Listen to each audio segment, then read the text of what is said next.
Hello guys, welcome to our channel. So today we are going to prove on theorem that is Pythagoras theorem. So ये theorem कहता क्या है कि perpendicular का square plus base का square is equal to hypotenuse square. और ये applicable कहाँ होगा? Applicable only in a right angle triangle, सिर्फ राइट एंगल ट्रायंगल में लगेगा। तो जैसे यहाँ पे हम एक अज्यूम किया right angle triangle A B C, तो जैसे परपेंडिकुलर ए लेंथ मान लिए, बेस बी है एंड हाइपोटेनस का लेंथ सी माने, तो यहाँ A square plus B square equal to C square. इसको हम लोग प्रूव करेंगे वाया सिमिलैरिटी, हम लोग सिमिलैरिटी के थ्रू प्रूव करेंगे। तो चलिए हम लोग प्रूव करते हैं।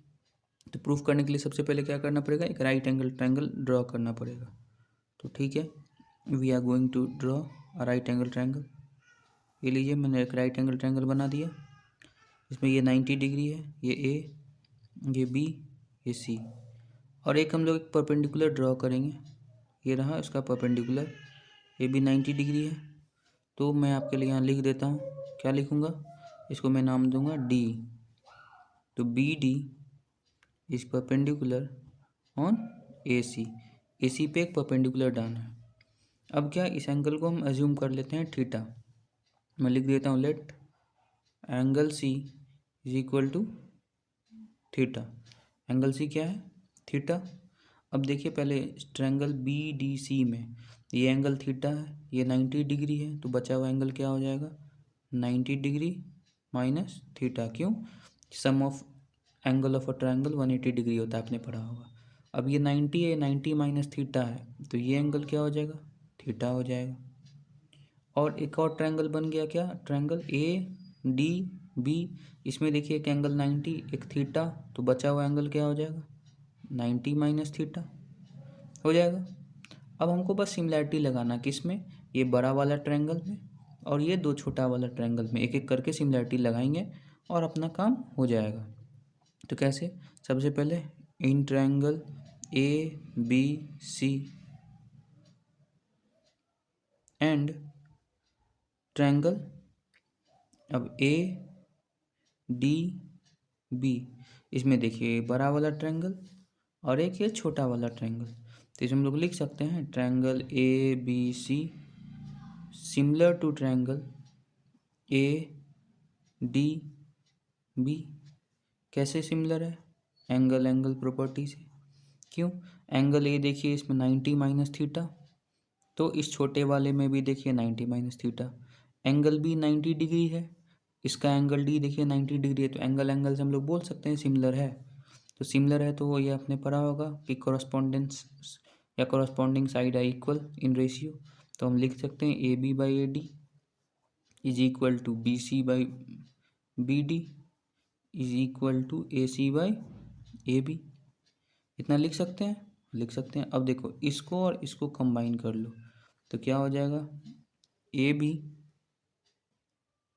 B by A D is equal to A C by A B.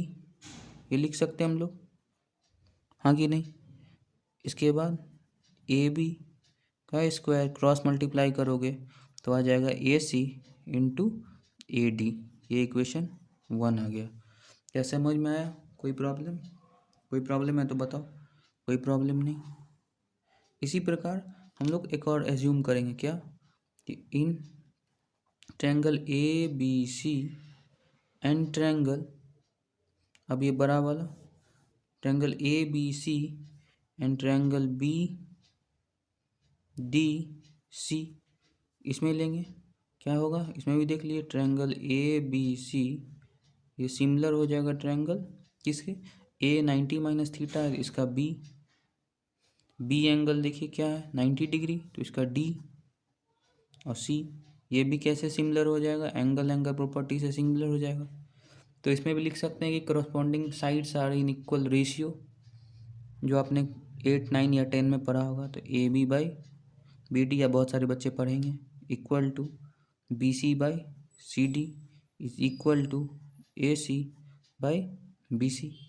ये लिख सकते हैं। अब इस दोनों को देखिए, इससे क्या लिख सकते हैं? B C by C D is equal to A C by B C. अब क्रॉस मल्टीप्लाई कर देंगे तो क्या हो जाएगा? बी सी का square is equal to A C into C D, ये लिख सकते हैं। कोई प्रॉब्लम नहीं। इक्वेशन 2 आ गया। ठीक है गाइस, ये 2 इक्वेशन आ गया। अब हम लोग क्या करेंगे, इस दोनों इक्वेशन को ऐड कर देंगे। Add equation 1 and 2। ठीक है, मैं नेक्स्ट पेज पे लिखता हूँ। एक बार मैं फिर से इक्वेशन भी लिख देता हूँ ताकि आपको कोई दिक्कत नहीं हो। इक्वेशन है ए बी का square is equal to A C into A D, equation 1। And equation 2 क्या है, मैं फिर से आपके लिए लिख रहा हूँ, बी सी का square is equal to A C into C D, equation 2। अब क्या करना है, हमको ऐड करना है, तो हम लोग लेट अस ऐड। अब ए बी का स्क्वायर प्लस बी सी का स्क्वायर इज इक्वल टू क्या आ जाएगा, A C into A D plus A C into C D. सही है, कोई प्रॉब्लम नहीं। तो इम्प्लाइज ए बी का स्क्वायर प्लस बी सी का स्क्वायर, यहाँ देखो कुछ कॉमन दिख रहा है, ये दोनों कॉमन है तो इसको हम कॉमन ले लेंगे। ए सी ब्रैकेट में क्या आ जाएगा, A D plus C D. अब मैं तो पेज पे लिखा था तो मैं आपको पेज एक बार वापस दिखा देता हूँ कि A C A D plus C D के बदले में हम लोग क्या लिख सकते हैं। तो देखिए A D plus C D, इसके बदले में हम लोग लिख सकते हैं ए सी। तो ये लिख लेंगे यहाँ पे कि ए बी का स्क्वायर प्लस बी सी का square is equal to A C into A C. Therefore A B का स्क्वायर प्लस बी सी का square is equal to A C का स्क्वायर। क्या यही प्रूफ करना था, एक बार आप देखिए, मैं इस पेज में दिखाता हूँ।